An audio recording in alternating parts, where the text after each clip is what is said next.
할렐루야. 사랑하는 대강의 가족 여러분, 오늘 하루도 하나님의 말씀과 동행하는 삶이 되길 소망합니다. 오늘 함께 나눌 하나님의 말씀은 골로새서 1장 23절에서 24절 말씀입니다. 만일 너희가 믿음에 거하고 터 위에 굳게 서서 너희 들은 바 복음의 소망에서 흔들리지 아니하면 그리하리라. 이 복음은 천하 만민에게 전파된 바요, 나 바울은 이 복음의 일꾼이 되었노라. 나는 이제 너희를 위하여 받는 괴로움을 기뻐하고 그리스도의 남은 고난을 그의 몸된 교회를 위하여 내 육체에 채우노라. 아멘. 이 마틴 루터가 종교개혁을 시작할 무렵이었습니다.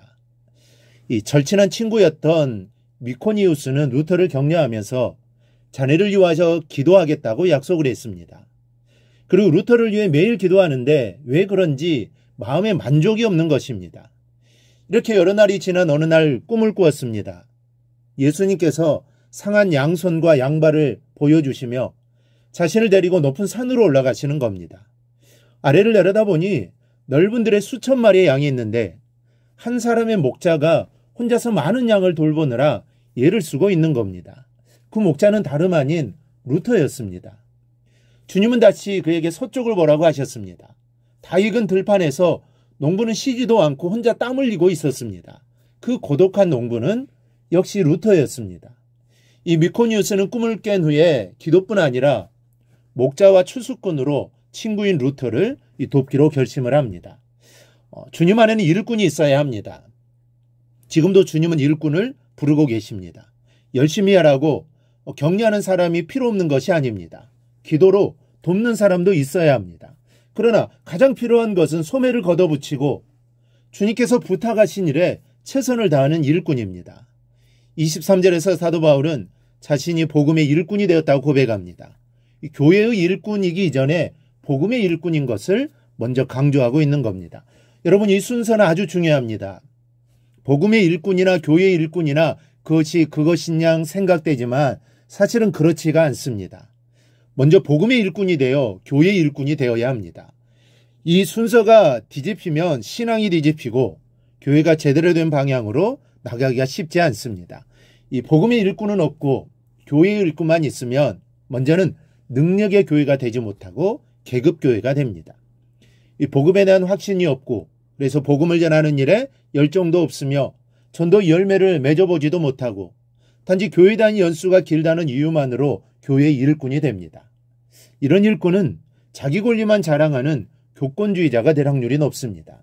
세워주신 자리에서 복음을 위하여 희생하기보다는 자기 신앙의 연륜에 따라 이 권리를 누리려고 합니다. 여러분, 초대교회를 한번 생각해 보십시오.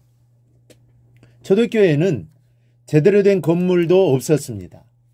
그런데도 초대교회는 당시의 세상을 뒤집어 놓았습니다. 놀라운 능력으로 시대와 사람들을 바꾸어 놓았던 것이죠. 이것이 바로 복음의 능력입니다. 따라서 복음은 접어들고 교회만 중요하게 생각하는 것은 큰 오류입니다. 중세의 천주교가 그러했습니다. 교회의 교권은 하늘을 찌를 듯 했습니다. 교황의 권위가 국가의 왕보다 높았습니다. 교황에게 인정을 받지 못하면 왕이 될 수가 없을 정도였습니다.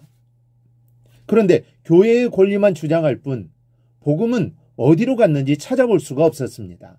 결국 보다 못한 하나님은 루터를 세워 개혁을 일으키셨습니다. 그래서 탄생한 것이 개신교인 이 기독교입니다. 그런데 이제는 개신교가 교권주의에 젖어들고 있습니다. 복음에 대한 열정은 어디로 갔는지 찾아보기 어렵고 교회 구석구석에서 권리를 주장하는 목소리만 높아갑니다. 내 이웃의 불신자에게 어떻게 하면 구원을 전할까 하는 생각은 어쩌다 할까 말까입니다.